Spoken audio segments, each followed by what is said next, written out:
Welcome back to सुबह की सोच। हम बात करेंगे क्रिकेट की, जहां पर पाकिस्तान क्रिकेट टीम मेंस के तो आपको पता ही है हालात किस तरह के हैं, लेकिन अब वुमेंस की अगर बात की जाए तो वो एशिया कप में आज इंडिया का मुकाबला करेगी। एक बड़ा मैच है एशिया कप में। निडा डार ने कहा है कि हम अपनी गलतियों को नहीं दोहराएंगे जो कि पिछले कुछ अरसे से हो रही हैं, और उनकी गलतियाँ आपके सामने थी। साउथ अफ्रीका आया, वो हमारी वुमेंस टीम को हरा के चला गया। इसके अलावा वेस्ट इंडीज़ आया, वो हमारी वुमेंस टीम को हरा के चला गया। इसके अलावा जितने भी अवे टूर्स थे, स्पेशली निदा डार की कप्तानी में, वो पाकिस्तान टीम नहीं खेल सकी। फिर बहुत सारी कंट्रोवर्सीज ने भी जन्म लिया। अगर बिस्मा मारूफ की बात की जाए तो वो भी एक प्री मेच्योर रिटायरमेंट लेके चली गई अचानक से। इसके अलावा पाकिस्तान वुमेंस टीम में बहुत ज़्यादा ओहदों में भी तकसीम हुई। आप देखिए कि मोहम्मद वसीम को एज ए कोच लाया गया। आप देखते हैं कि वो कैसी कोचिंग करते हैं। फिर जुनेद खान वहाँ पे मौजूद हैं। बहुत सारे लोगों को फारिग किया गया, लेकिन उम्मीद है कि अब वुमेन क्रिकेट में हमें अच्छी खबरें हो सकता है कि देखने को मिलें, क्योंकि जब मैनेजमेंट चेंज होती है तो कुछ टेक्निकली चेंजेस भी करते हैं। बिल्कुल ऐसे ही है। वैसे टीम में कौन कौन है? टीम में वही ऑलमोस्ट टीम है। निडा डार कप्तान है, फिर सिद्रा अमीन है, और भी बहुत सारे ऐसे लोग हैं जो कि इस टीम के साथ काफ़ी अरसे से एसोसिएटेड हैं। अब देखते हैं कि बिस्मा मारूफ को रिप्लेस कौन करेगा। फिर आलिया रशीद इस टीम में, जो कि बड़ी ज़बरदस्त ऑलराउंडर हैं। ऑलराउंडर कैटेगरी में उनका सिर्फ पाकिस्तान में नहीं बल्कि पूरी दुनिया में एक अलग हैसियत है। लेकिन मसला ये है कि जब निमरा आप रिजल्ट प्रोड्यूस नहीं करते तो उसके ऊपर बहुत सारे सवालात खड़े होते हैं। रिजल्ट प्रोड्यूस करने होंगे यहाँ पे पाकिस्तान वुमेन टीम को, चाहे एशिया कप हो या फिर एशिया कप के बाद भी, क्योंकि कंसिस्टेंसी वुमेन टीम में हमें देखने को नहीं मिलती। कभी बहुत ही ज़्यादा आउटस्टैंडिंग परफॉर्म कर जाते हैं और कभी उस तरह से परफॉर्म नहीं कर पाते। बिल्कुल ऐसे ही है। ये तो चैलेंज ही हो गए क्रिकेट की बातचीत। आज रिवायती हरीफ से हमारा मुकाबला है and we expect that we win. Pakistan India match है। Let's see what happens and we wish good luck to our team. हमारी ये रिप्रेजेंट कर रही है हमारे मुल्क को। और लेकिन हसनैन, चले क्रिकेट की तो बात हो ही रही है। Coming back to Pakistani politics. Pakistani politics में आपने 2-4 रोज पहले सुना होगा कि एक ब्रेकिंग न्यूज़ हमारे सामने आई, जी की तहरीक इंसाफ पे पाबंदी लगने लगी है। और वो फिर पाबंदी लगने की खबरें आने के बाद जो सूरत हाल हुई, पहले तो हुकूमत का ये वाज़ेह मौक़िफ़ सामने आया कि पाकिस्तान तहरीक इंसाफ पे पाबंदी लगने लगी है। देन उसके साथ ही मुख्तलिफ तरह के बयानात पार्टी के अंदर से सामने आए, जिसमें इसहाक डार वगैरह, उनके ये बयान सामने आए कि अभी इस पर मुशावरत जारी है। इत्तेहादियों को पहले ये बताया गया कि उनसे सबसे मुशावरत होने के बावजूद, बल्कि मुझे याद है कि जो खबर पहले रोज आई थी कि शहबाज शरीफ साहब और नवाज शरीफ साहब जब वो मरी वगैरह थे तो उन्होंने ये प्रॉपर डिस्कस करने के बाद जो है इस पे अमल दरामद करने के बारे में सोचा। फिर बाद में हमें लूप में नहीं लिया गया। हाँ, पीपल्स पार्टी की तरफ से भी फिर मुख्तलिफ बयान सामने आना शुरू हो गए। एक तरफ से आया कि हमें लूप में लिया गया, एक तरफ से आया कि हमें नहीं लिया गया। और हुकूमत ने भी यू टर्न लिया है। पाकिस्तान तहरीक इंसाफ को यू टर्न के लिए हम जाना करते थे, लेकिन अभी हमारी जो हुकूमत है, नून लीगी हुकूमत या PDM 2.0, ये फिर हमने देखा कि भाई यू टर्न लिया गया उनकी तरफ से। और फाइनली ये खबर सामने आना शुरू होगी। अभी इस पे मुशावरत जारी होगी। मुस्लिम लीग नून के सदर नवाज शरीफ ने इत्तेहादियों से राबते का फैसला भी किया। नवाज शरीफ हो गए, आसिफ अली जरदारी साहब हो गए, चौधरी शुजात समेत दीगर से राबता करेंगे। फिर मखसूस नशिस्तों का फैसला जो है उस पर सियासी सूरत हाल का जायजा लिया जाएगा। साथ ही पीपल्स पार्टी के रहनुमा जो है सईद गनी, उनका ये कहना है कि पीपल्स पार्टी का वाज़ेह मौक़िफ़ है कि सियासी जमातों पर पाबंदी नहीं होनी चाहिए, लेकिन पाकिस्तान तहरीक इंसाफ सियासी जमात के पैरामीटर में नहीं आती। इसलिए पाकिस्तान तहरीक इंसाफ को साबित करना होगा कि वो सियासी जमात है। सियासी जमात का वैसे पैरामीटर क्या होता है निमरा, आपको कुछ समझ आई है? सुप्रीम कोर्ट ने बताया था अपने फैसले में वाज़ेह तौर पर। इवन जस्टिस काजी फाइज ईसा उनको जो है, उन्होंने भी पाकिस्तान तहरीक इंसाफ को एक पार्लिमानी सियासी जमात जो है वो डिक्लेयर किया। तो आई थिंक इसके अलावा अगर कोई डेफिनेशन किसी को चाहिए तो वो मुझे भी बता दें। पीपल्स पार्टी नहीं समझती, सईद गनी साहब नहीं समझते।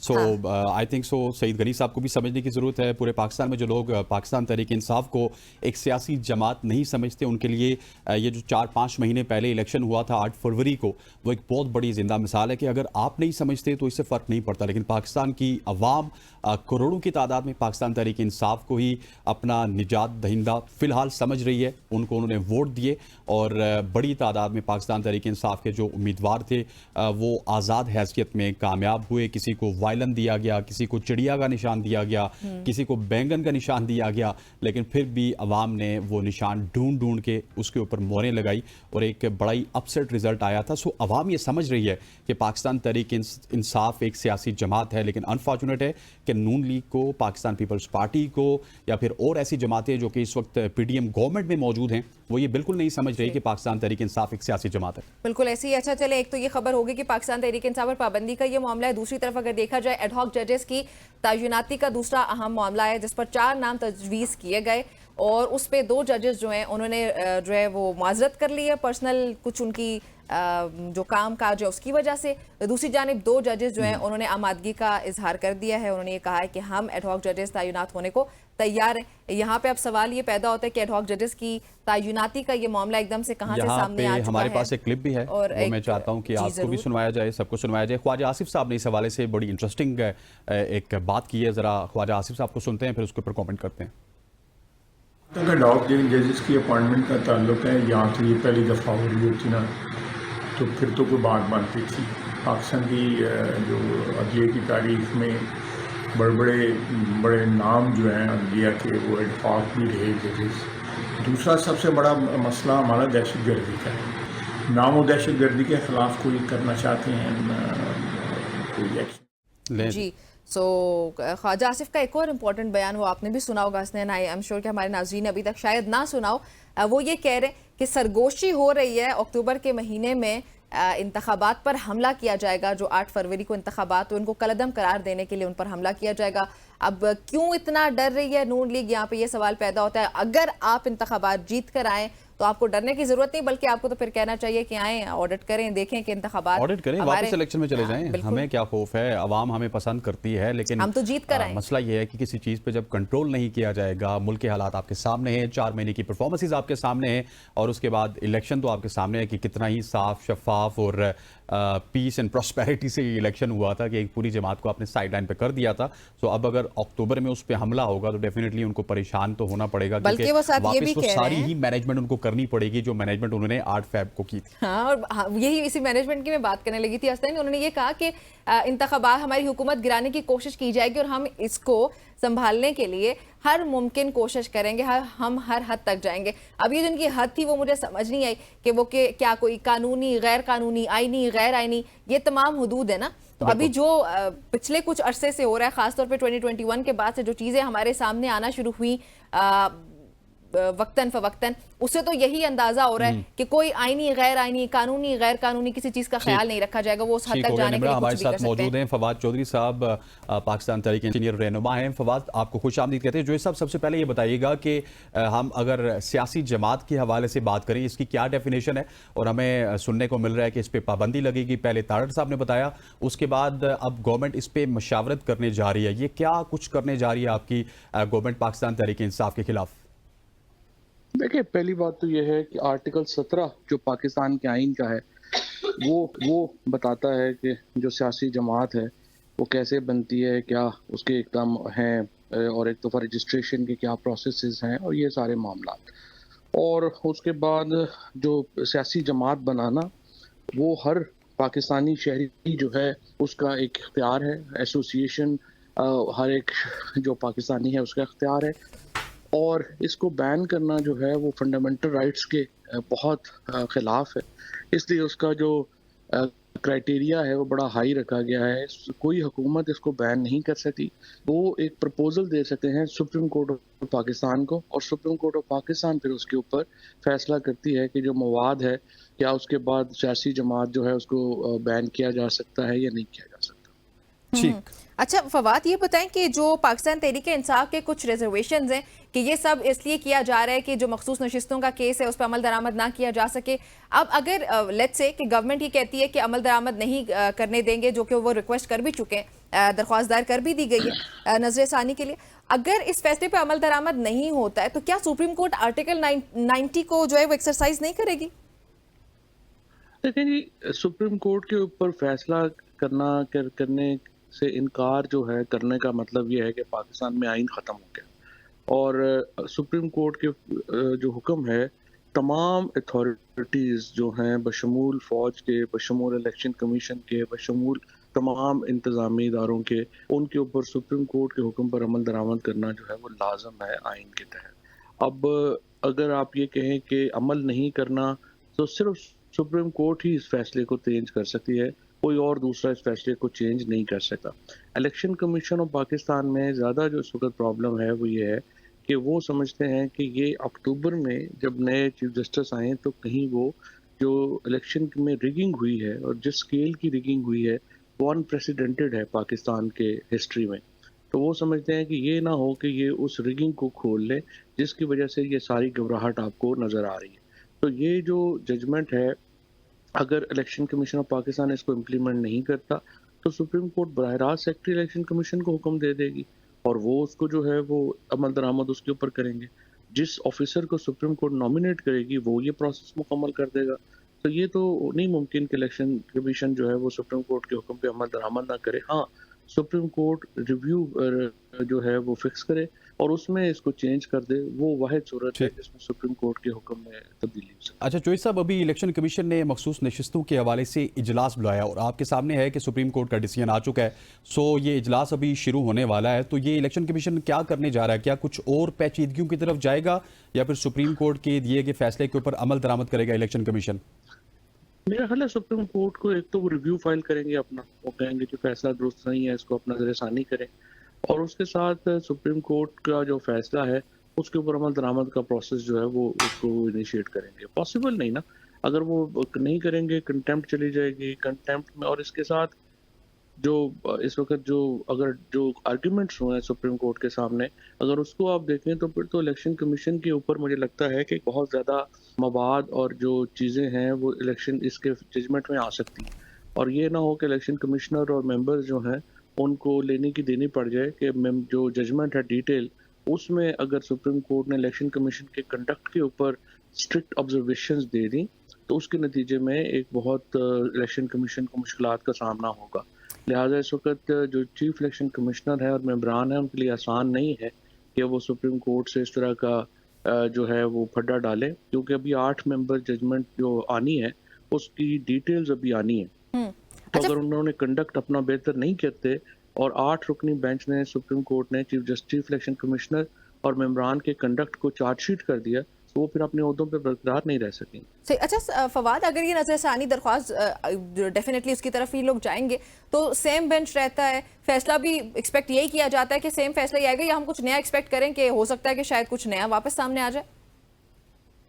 बेंच तो सेम ही रहता है, लेकिन जैसे आपको मालूम है कि कल जो सुप्रीम कोर्ट ने जो PMLN की रिव्यू पिटीशन थी वो फिक्स करने से इनकार कर दिया और कहा कि ये 2 समर वेकेशंस के बाद लगेगी। तो जाहिर है इलेक्शन कमीशन की भी जो पिटीशन है वो भी समर वेकेशंस के बाद ही अब जाएगी और in the mean time election commission के पास कोई ऑप्शन नहीं है बट कि वो फैसला इम्प्लीमेंट करे। ठीक हो गया। अच्छा फवाद साहब, ये बताइएगा कि एक तरफ मखसूस नशिस्तों का फैसला आया, दूसरी तरफ देखा गया कि एकदम से एडॉक जजेस की ज़रूरत पड़ गई और उसमें से भी 2 जजेस, जस्टिस मुशीर आलम की बात की जाए और जस्टिस मकबूल की, उन्होंने तो माजरत कर लिया। तो ये एडॉक जजेस की ज़रूरत रातों रात क्यों पेश आई? क्या करने जा रही है गवर्नमेंट? देखिए, पहली बात तो यह है कि एडहॉक जज जो है वो एक आईनी तरीका है और जजेस इंक्रीज किए जा सकते हैं सुप्रीम कोर्ट में, लेकिन जिस इन्वायरमेंट में ये जजेस लगाए जा रहे हैं उससे साफ एक मेलाफाइडे जो है वो साफ जाहिर होता है और यूं लगता है कि जो कि चीफ जस्टिस पाकिस्तान काजी फायज ईसा को लग रहा है कि सुप्रीम कोर्ट में वो अपनी अक्सरियत खो चुके हैं।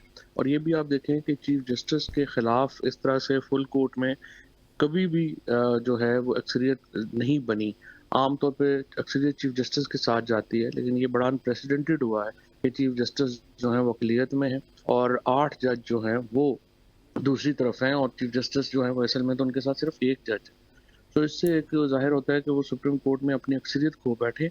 उसकी वजह से भी चीफ जस्टिस को बड़ी प्रॉब्लम्स हैं और वो यूँ लग रहा है कि कुछ अपने हमायती जजेस को, और ये सारे जो चारों जज थे ये वो थे जिन्होंने जो रेफरेंस फाइल हुआ था फायज ईसा के खिलाफ, उससे बचाने के लिए फायज ईसा साहब को बड़ा अहम किरदार अदा किया था और इसलिए भी ये बातें कही जा रही हैं कि ये एक अनप्रेसिडेंटेड मूव है और उनको यहाँ पे लगाना जो है उसका बड़े इम्प्लीकेशन। सही। अच्छा फवाद, अगर बात की जाए हाई कोर्ट्स की, तो 41 का ये नंबर है जो आसामियां खाली हैं, तो गवर्नमेंट बजाय इसके कि एडहॉक जजेस वो भी सुप्रीम कोर्ट में तैनात की जाए उसको तरजीह देने के, हाई कोर्ट्स में आप लोग, अगर आपका सिर्फ मकसद ये है ना कि आपने जो पेंडिंग केसेस है उनको खत्म करना है, उनकी तादाद ज्यादा हो गई है, तो उसके लिए फिर आप उनको अपॉइंट करें वहां पे। सो इस पॉइंट को लेकर तहरीक इंसाफ आगे नहीं बढ़ेगी? इसको लेके भी आगे बढ़ना चाहिए, बट अगर आप मुझसे पूछे बतौर वकील तो सच्ची बात यह है कि जो पेंडेंसी है उसका बहुत बड़ा इशू जो है वो फेक और लिटिगेशन से है, फोर्ज लिटिगेशन से है। और दूसरा जो इम्प्लीमेंटेशन नहीं हो रही इस वक्त कोर्ट ऑर्डर्स के ऊपर। अगर आप किसी वक्त आप खुद किसी वक्त कोर्ट्स में जाएंगी तो आप देखिएगा कि बहुत बड़ी तादाद केसेस की जो है वो है जो कि मर्जी से लड़कियां शादी करती हैं और उन पे पर्चे हो जाते हैं। अब सुप्रीम कोर्ट जो है वो साइमा वहीद केस के बाद से मुसलसल ये कही जा रही है कि 18 साल की जो लड़की है उसको आप फोर्स नहीं कर सकते, लेकिन तमाम पुलिस स्टेशन के ऊपर जो पर्चे हैं वो होते हैं और वो एक बहुत बड़ी तादाद है इन FIRs की। आप इसके ऊपर अमल दरामद कराएं, केसेस इसलिए कम हो जाएंगे। इसके बाद लिटिगेशन जो है कस्टडी केसेस की, इसके बाद इनहेरिटेंस की, देखें ये यूनियन काउंसिल लेवल के ऊपर आर्बिट्रेशन काउंसिल्स में जानी चाहिए। और एंटी टेररिज्म में आप देखें 7 मेंबर बेंच सुप्रीम कोर्ट का कह चुका है कि जो टेररिज्म केसेस हैं वो किस नौयत के केसेस जो हैं उन पे टेररिज्म लगेगा। लेकिन आज आप देखती हैं कि सिर्फ PTI के ही हज़ारों लोग जो हैं वो टेररिज्म केसेस में जो है वो कोर्ट्स अटेंड कर रहे हैं। जो असल टेररिज्म के केसेस हैं वो तो आ ही नहीं रहे अदालतों में। तो जब तक अदालतें अपने फैसलों पे अमल दरामद नहीं करवाएंगी, प्रिंसिपल्स के ऊपर अमल दरामद नहीं करवाएंगी, उस वक्त तक जो है ये मामला तो बढ़ते ही जाना है। जितने जज आप ज़्यादा अपॉइंट कर लेंगे वो अपना काम और बढ़ा लेंगे। फिर कई जजेस को शौक हो जाता है ऐसे इश्यूज में आने का। मसलन अभी इस्लामाबाद हाई कोर्ट ने कहा कि जी जो रेहड़ियाँ लगाने का है फलानी जगह लग सकती हैं, फलानी जगह नहीं लग सकती। देखिए ये कोर्ट तो नहीं कर सकते, ये तो CDA का काम है या म्यूनसिपल कॉर्पोरेशन का काम है। इसी तरीके से ये मनाल रेस्टोरेंट बंद किया सुप्रीम कोर्ट ने, सुप्रीम कोर्ट का काम नहीं है ये करना कि कौन से रेस्टोरेंट कहाँ पे होंगे क्या नहीं होंगे। सो ये सारी जो चीज़ें हैं इसमें जजेस अपने काम खुद भी बहुत बढ़ा लेते हैं और वो they want to seek more power of the kind of जो एडमिनिस्ट्रेटिव नेचर की है। अच्छा, ये भी एक बड़ा फवाद major साहब, अभी शिबली फराज साहब ने भी रीसेंट डेवलपमेंट है, अभी 15 मिनट पहले की खबर है कि उन्होंने ख़त लिखा है चीफ जस्टिस ऑफ पाकिस्तान काजी फायज ईसा को, और उस ख़त में भी ये मुतालबा कर दिया है कि जो एडहॉक जजेस हैं इनकी तकर्री को हम मुस्तरद करते हैं। इसको आप किस तरह देखते हैं?